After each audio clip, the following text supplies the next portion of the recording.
नमस्कार, कैसे हैं आप? ठीक हैं?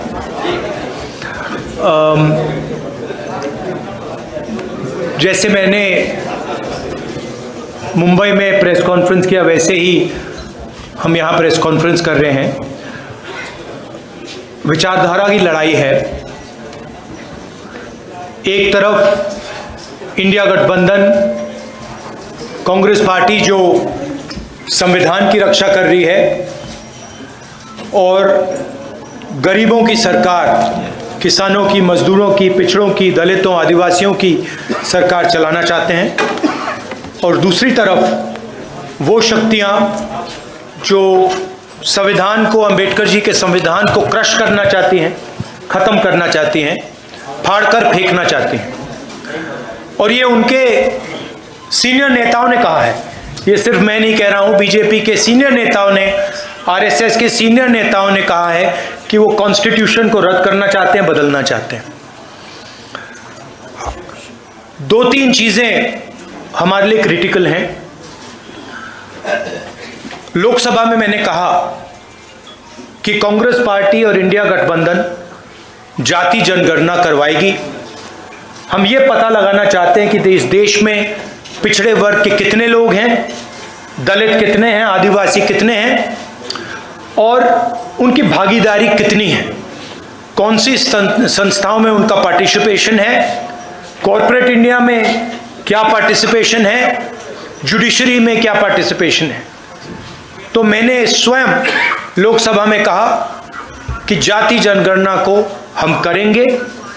और वहीं मैंने कहा कि जो 50% का आर्टिफिशियल बैरियर लगा रखा है, जहां 50% पर रिजर्वेशन को रोक रखा है, इस बैरियर को, इस दीवार को कांग्रेस पार्टी और इंडिया गठबंधन तोड़ के परे कर देगी। प्रधानमंत्री झूठ बोलते हैं और कहते हैं कि मैं रिजर्वेशन के खिलाफ हूं। मैं रिजर्वेशन के खिलाफ नहीं हूं, मैं रिजर्वेशन को 50% से ज़्यादा बढ़ाना चाहता हूं। और मैंने लोकसभा में प्रधानमंत्री को कहा कि आप बढ़ाइए। मैंने प्रधानमंत्री जी को कहा कि आप जाति जनगणना कीजिए, हम आपको पूरा सपोर्ट देंगे। और प्रधानमंत्री ने मेरा जवाब तक नहीं दिया।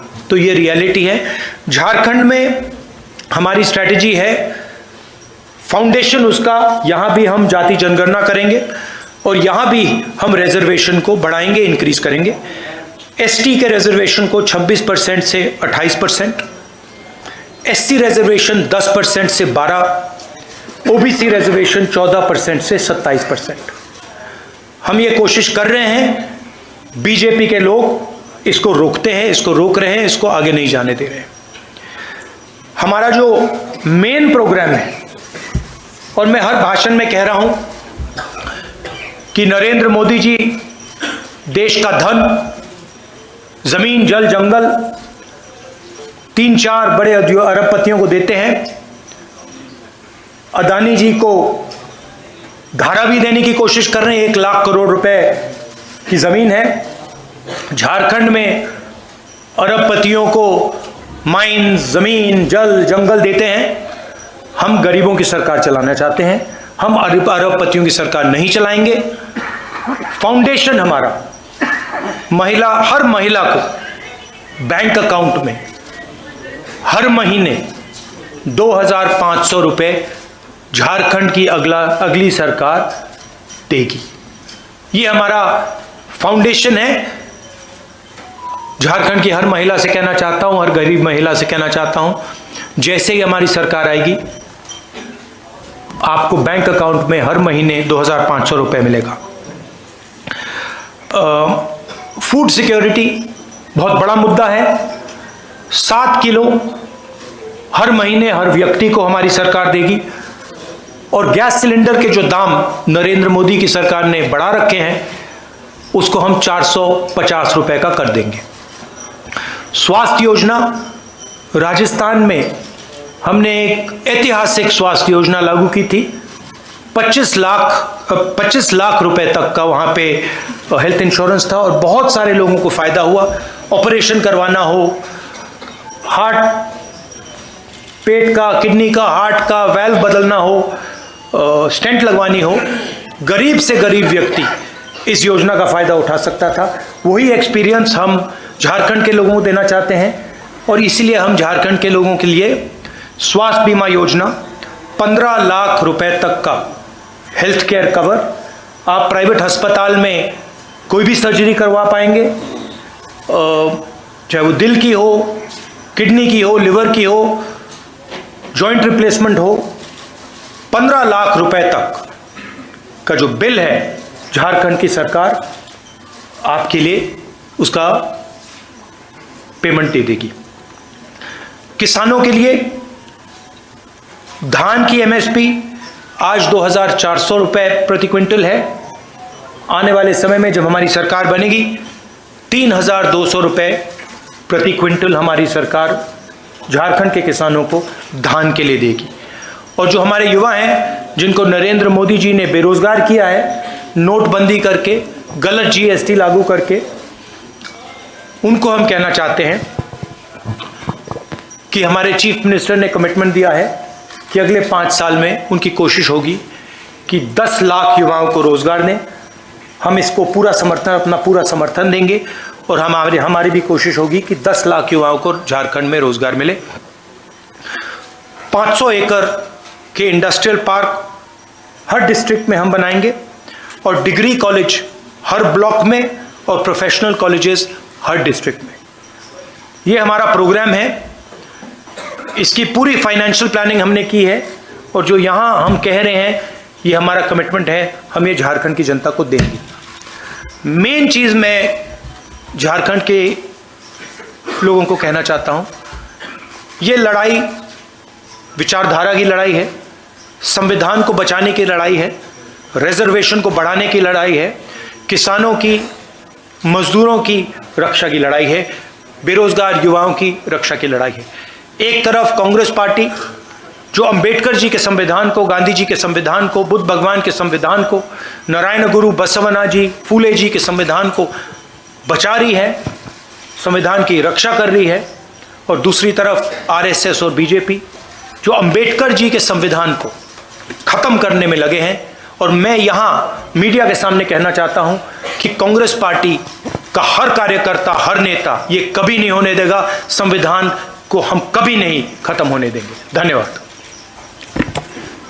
एक सेकंड। अच्छा, एक और इशू है, 1.36 लाख करोड़ झारखंड की सरकार का है पैसा, वो दिल्ली की सरकार दे नहीं रही है। लैंड कॉम्पनसेशन का पैसा है, कोल रॉयल्टी का पैसा है, और ये झारखंड के खिलाफ बीजेपी की सरकार काम कर रही है।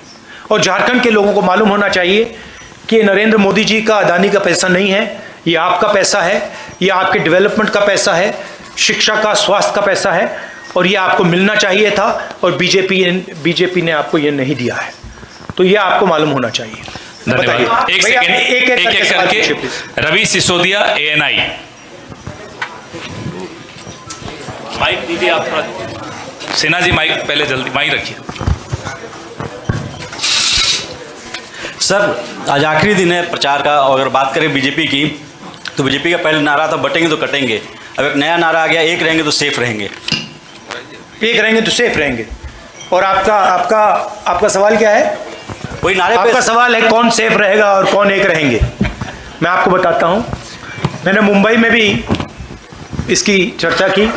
हमने, आप पता नहीं आपने देखा, हमने वहां पे पूरा नारा समझाया, सेफ दिखाया, और सेफ के अंदर धारावी का मैप था।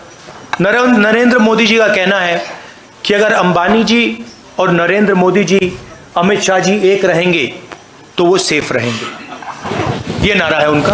पूरा देश जानता है कि सरकार अदानी जी के लिए चलती है।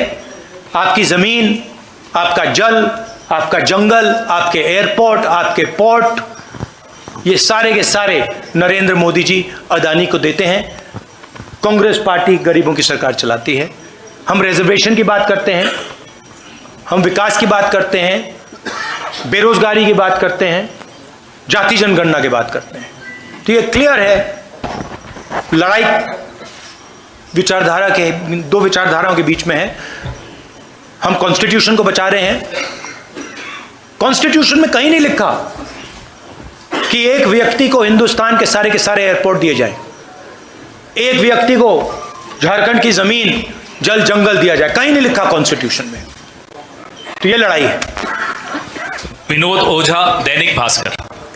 नमस्कार राहुल जी, आपसे ये पूछना है कि पिछली सरकार ने मतलब जेएमएम ने ये घोषणा की थी अपने कहाँ दिख नहीं रहा है मुझे।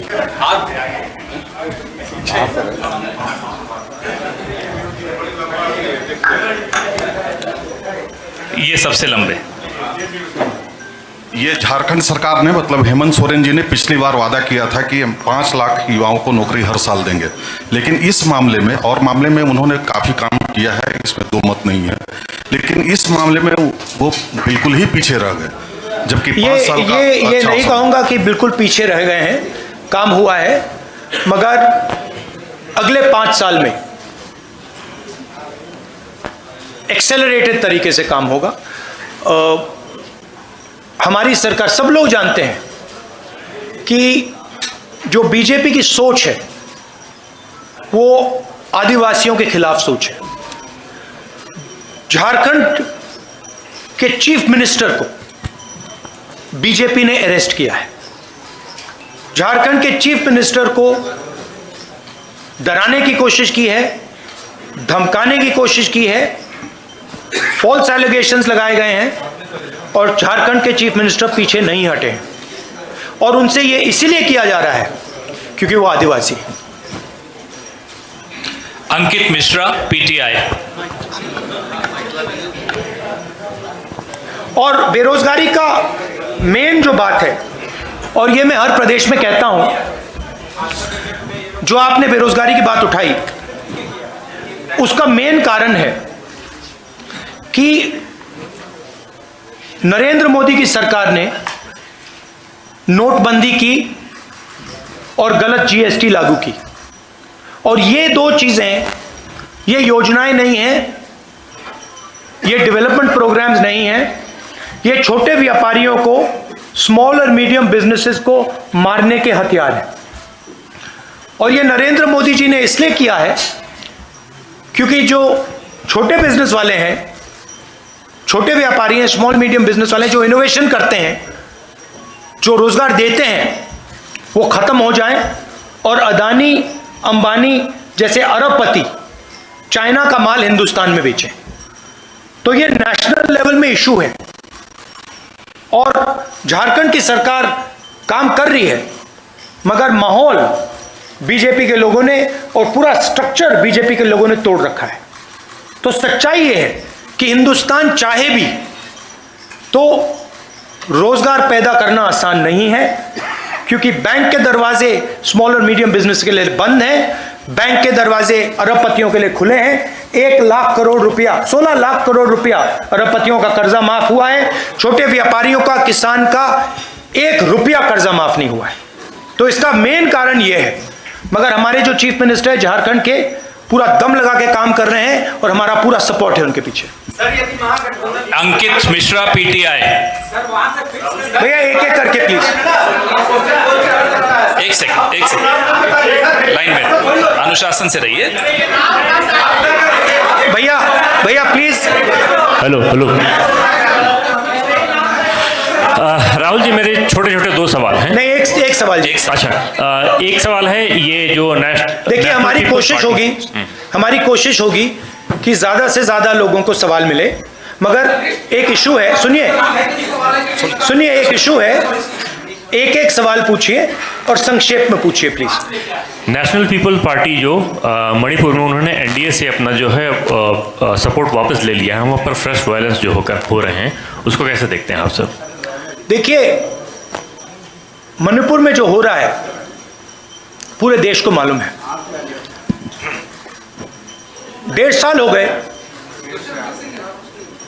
साल हो गए मणिपुर हिंदुस्तान का स्टेट है, मगर प्रधानमंत्री आज तक मणिपुर नहीं गए हैं। और मणिपुर में मैं गया हूं, मैंने अपनी आंखों से जो हो रहा है देखा है। हमारी पूरी सपोर्ट है। हमने सरकार को कहा है कि जल्दी से जल्दी हिंसा को बंद कीजिए, मगर नहीं हो रहा है। और इसमें वेस्टेड इंटरेस्ट किसी का तो है। होम मिनिस्टर जी को अपना काम करना चाहिए, मगर किसी ना किसी कारण होम मिनिस्टर अपने काम में इंटरेस्ट नहीं ले रहे हैं। मगर जो मणिपुर में हो रहा है पूरा देश जानता है, बिल्कुल गलत हो रहा है और हिंसा को एकदम वहां पे बंद होना चाहिए। और एक बार फिर शांति आनी चाहिए। और जो मैंने कहा भारत जोड़ो यात्रा में, जो मैंने कहा 4000 किलोमीटर हम चले, कन्याकुमारी से कश्मीर, नफरत के बाजार में मोहब्बत की दुकान। हमने मैसेज दिया कि अगर आप नफरत फैलाओगे तो आग लगेगी, और बीजेपी के लोगों ने नफरत फैलाई है और इसीलिए आग लगती है।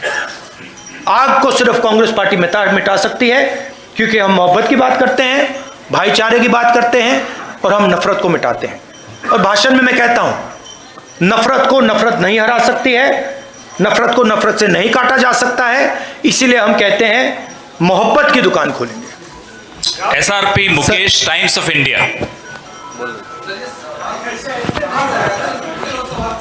सर, महागठबंधन की सरकार बनती है तो जैसा आपने बताया कि जो योजना है वो फ्री की जो योजना है उसके लिए यदि केंद्र फंड नहीं करती है तो ऐसे में तो आम जन पे ही लोड पड़ेगा, तो आप पैसा कहां से लाएंगे? नहीं, सबसे पहले ये फ्री की योजना नहीं है, ये न्याय की योजना है। अगर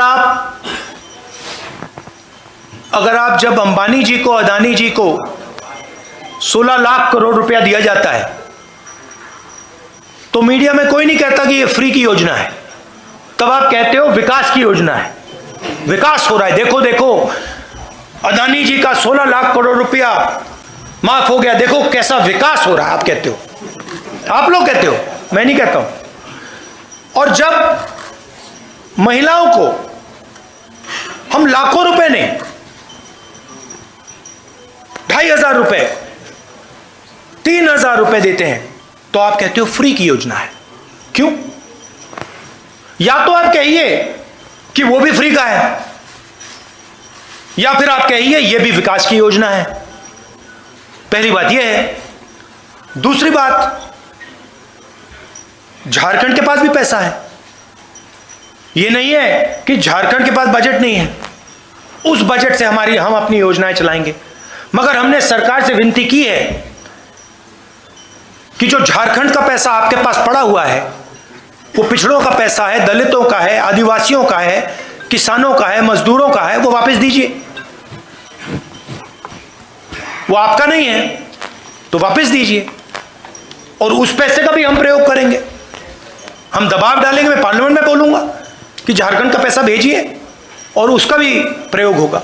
मगर ये जो आप कहते हैं फ्री की योजना, ये गलत शब्द है, और मैं इसको सच बोलूं तो थोड़ा डिसरिस्पेक्टफुल है, क्योंकि आप अदानी को फ्री नहीं बोलते हो, और जब हम किसानों का कर्जा माफ करते हैं तो कहते हैं फ्री।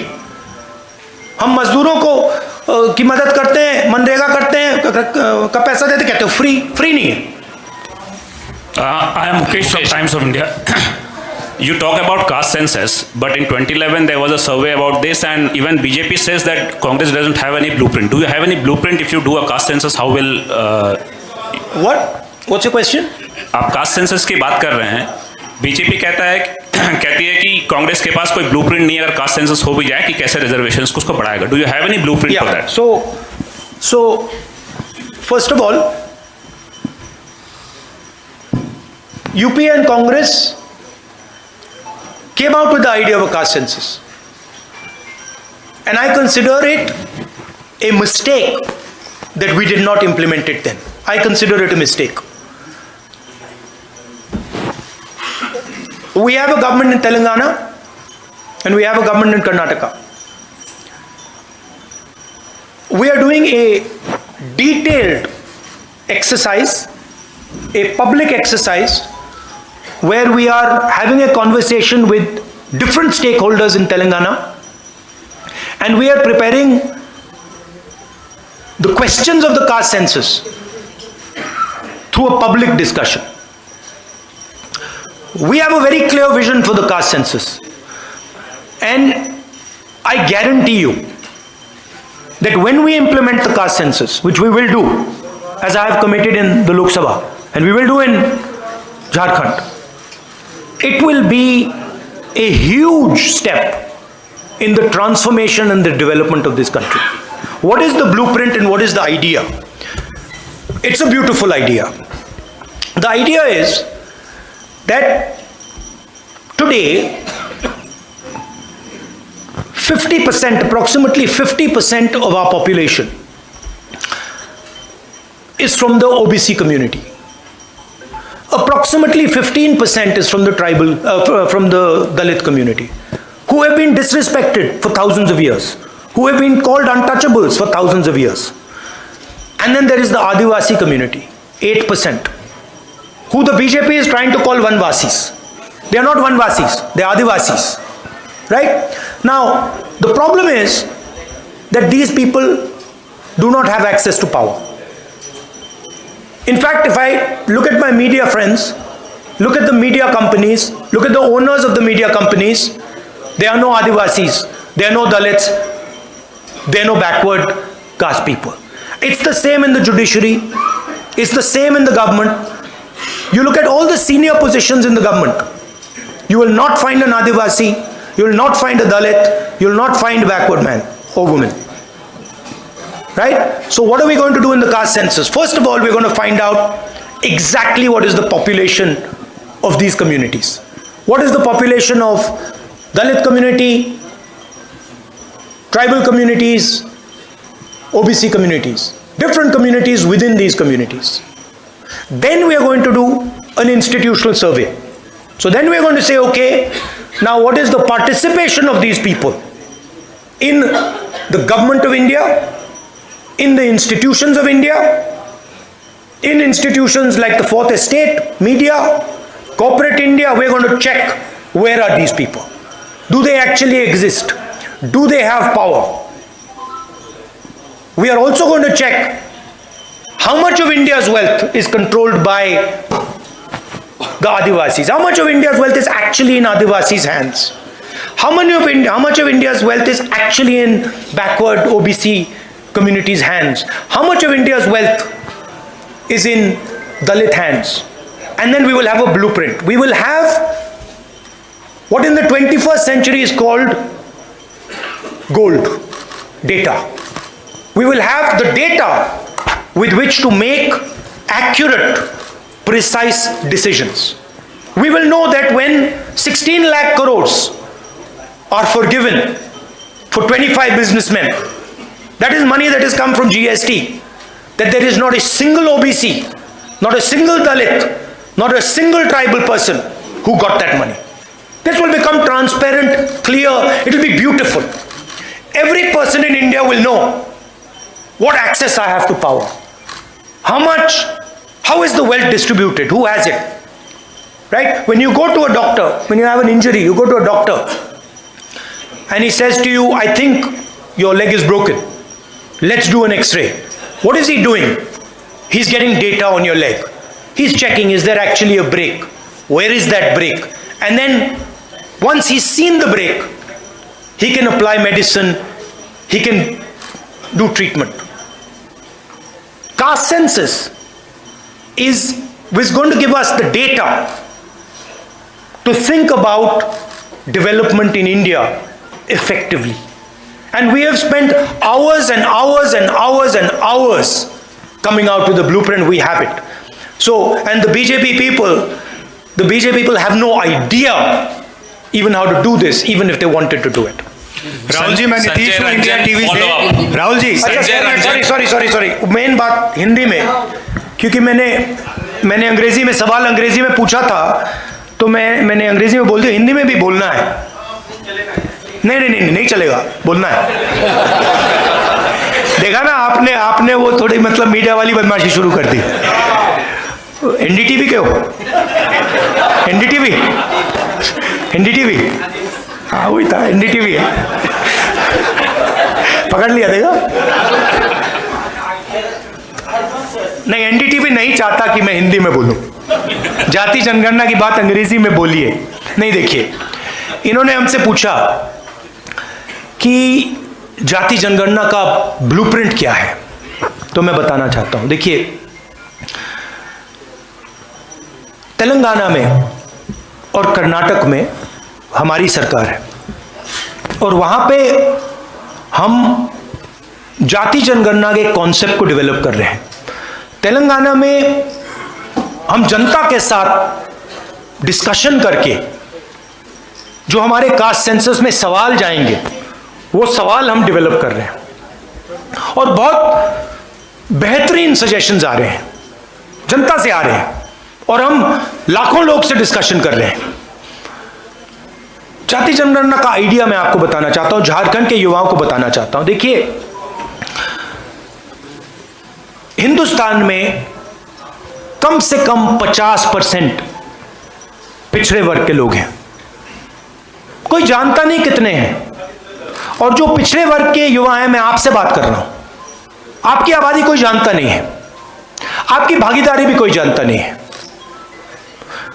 दलित 15% है, आपकी आबादी लोग जानते हैं मगर आपकी भागीदारी कोई नहीं जानता। आपका पार्टिसिपेशन कितना है, पावर स्ट्रक्चर में आप कितने लोग हो, कोई नहीं जानता। आदिवासी 8%, बीजेपी आपको वनवासी कहती है, इंसल्ट है, अपमान है आपका। आप 8% आपकी आबादी, भागीदारी कोई नहीं जानता। मगर जब मैं मीडिया के मित्रों को देखता हूं, कॉर्पोरेट इंडिया को देखता हूं, जुडिशरी को देखता हूं, प्राइवेट अस्पताल, प्राइवेट यूनिवर्सिटी, प्राइवेट कॉलेजेस, इनके मालिकों की लिस्ट देखता हूं, मुझे ना कोई आदिवासी दिखता है, ना कोई दलित दिखता है, ना कोई पिछड़े वर्ग का दिखता है। मीडिया के आप सबसे बड़े पत्रकारों की लिस्ट निकालिए, एंकर्स की लिस्ट निकालिए, वहां आपको आदिवासी नहीं मिलेगा, दलित नहीं मिलेगा, पिछड़े वर्ग का कोई नहीं मिलेगा। तो सवाल यह है कि 73% दलित आदिवासी पिछड़े लोग हैं और इनका हिंदुस्तान के पावर स्ट्रक्चर में कितनी जगह है, कितना पार्टिसिपेशन है, इस सवाल का हम जवाब निकालना चाहते हैं। मैं जानता हूं कि नरेंद्र मोदी जी ने 20-25 अरबपतियों का 16 लाख करोड़ रुपया कर्जा माफ किया है और मैं यह भी जानता हूं कि अगर हम उन कंपनीज के मालिकों की लिस्ट निकालें, उनकी सीनियर मैनेजमेंट की लिस्ट निकालें, जिन लोगों को करोड़ों रुपए की सैलरी मिलती है, उस लिस्ट में आपको एक दलित नहीं मिलेगा, एक आदिवासी नहीं मिलेगा, एक पिछड़ा वर्ग का व्यक्ति नहीं मिलेगा। मतलब हिंदुस्तान का उसमें रिप्रेजेंटेशन है ही नहीं। इसलिए हम जाति जनगणना की बात कर रहे हैं। इसलिए मैंने पार्लियामेंट हाउस में प्रधानमंत्री के सामने कहा कि देखिए, हम करेंगे, हम पता लगाना चाहते हैं कि 73% के पास कितनी भागीदारी है, कहां कहां हैं ये लोग। मनरेगा की लिस्ट में मिलते हैं, मजदूरों की लिस्ट में मिलते हैं, लाइन लगी हुई है। हम पता लगाना चाहते हैं हिंदुस्तान के पावर स्ट्रक्चर में कहां है। जाति जनगणना का यह कॉन्सेप्ट है और यह क्रांतिकारी कॉन्सेप्ट है। इससे हिंदुस्तान की राजनीति हमेशा के लिए बदल जाएगी। क्यों बदलेगी? क्योंकि 21वीं सदी डेटा की सेंचुरी है। डेटा जो 20th सेंचुरी में तेल काम करता था, उसको ब्लैक गोल्ड कहते थे, अब डेटा वो काम करेगा। ये सोने से भी मतलब कीमती चीज है।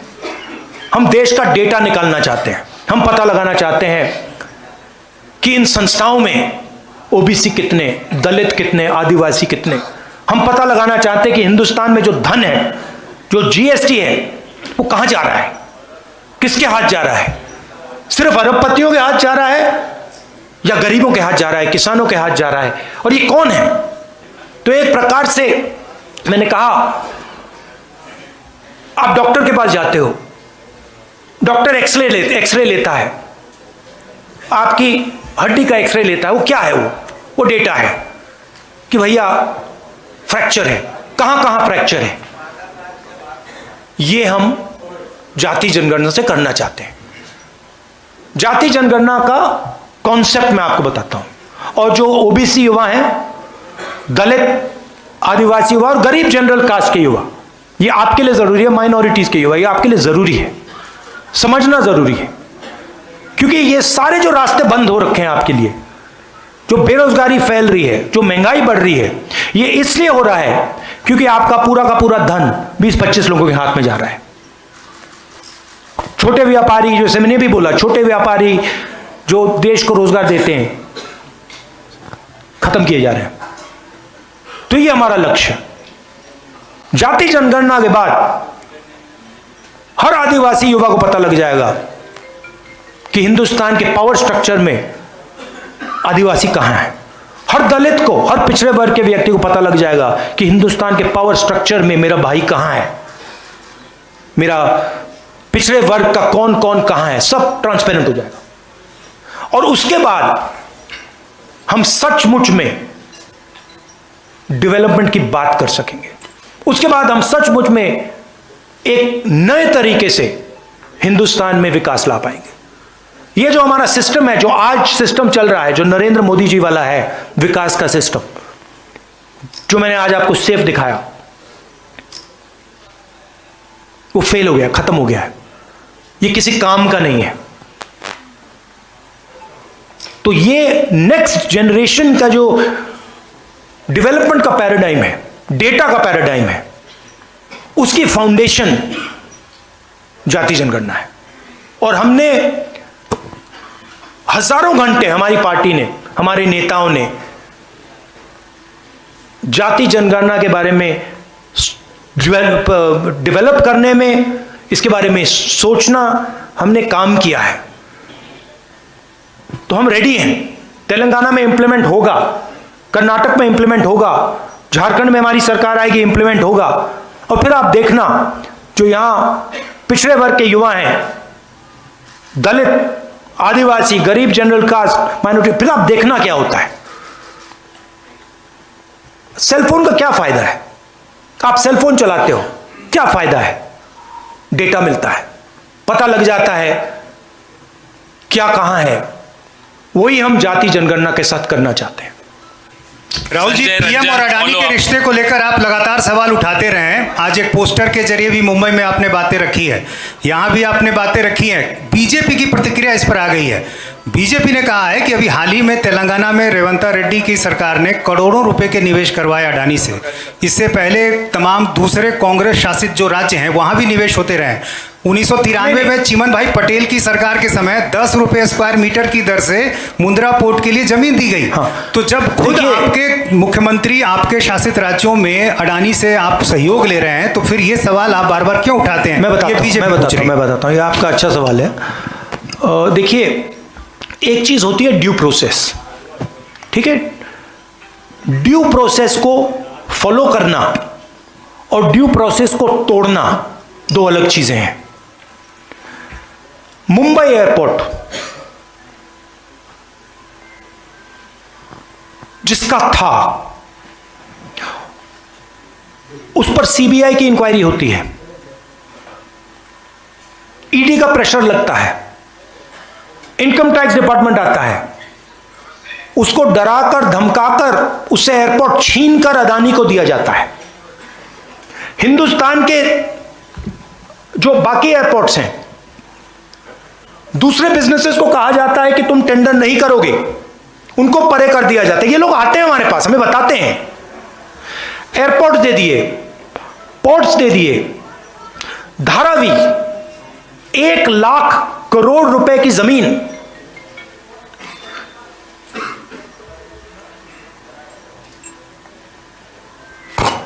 नॉन ट्रांसपेरेंट टेंडर,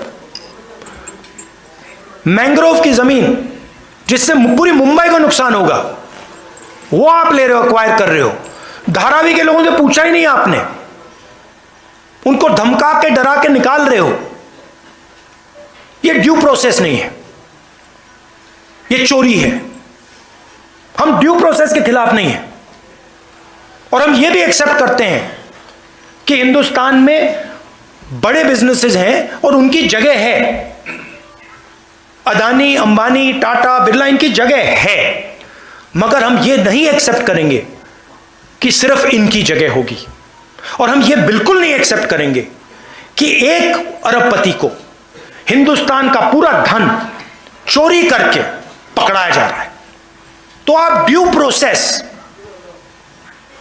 ठीक है, जो ड्यू प्रोसेस है उसके हम खिलाफ नहीं है, मगर फेक प्रोसेस, धमकी, सीबीआई, ईडी, सरकार के एमएलएस को, अदानी जी कहते हैं, वो महाराष्ट्र में कहा जाता है कि राजनीतिक मीटिंग में जहां निर्णय लिया जा रहा था, महाराष्ट्र को गिराने का निर्णय लिया जा रहा था, उस मीटिंग में अमित शाह बैठे थे, उस मीटिंग में अदानी बैठा था। क्यों? अदानी जी महाराष्ट्र की सरकार को डिस्टर्ब क्यों कर रहे हैं? इसके खिलाफ है। लोगों ने एमएलए चुने हैं। आप करोड़ों रुपए देकर डेमोक्रेटिक प्रोसेस को तोड़ रहे हो। बीजेपी कर रही है, नरेंद्र मोदी कर रहा है, अमित शाह कर रहे हैं। एक है तो सेफ है का यही मतलब है। इसके खिलाफ है। अब अगर ड्यू प्रोसेस में अंबानी जी आए, अदानी जी आए, तो हम उसके खिलाफ नहीं, हम खिलाफ हो ही नहीं सकते, क्योंकि वो हिंदुस्तान का कानून है। मगर जब आप ड्यू प्रोसेस को तोड़ रहे हो, एक व्यक्ति को airport, port, storage, highway, defence industry सारा पकड़ा रहे हो, एक के बाद एक, एक के बाद एक, एक के बाद एक, इसके हम खिलाफ हैं, क्योंकि ये एंटी नेशनल काम है। धन्यवाद साथियों। राहुल जी एक सवाल ये है, राहुल जी अभी अभी राहुल जी को अब आगे भी जाना है। राहुल जी सिर्फ एक सवाल है, इस वार्ता को यहीं समाप्त करना झारखंड का जो युवा मतदाता है, धन्यवाद। मैं संजय बोल रहा हूँ सर, आपने नाम पुकारा है, मेरा सवाल आपकी बारी उन्होंने ले ली तो अब क्या? अब सर मेरी गलती Thank नहीं you. है इसमें। Rahul ji thank you very much. Rahul ji एक सवाल, जो युवा मतदाता है, ये झारखंड के युवाओं के लिए ये हमारी गारंटीज हैं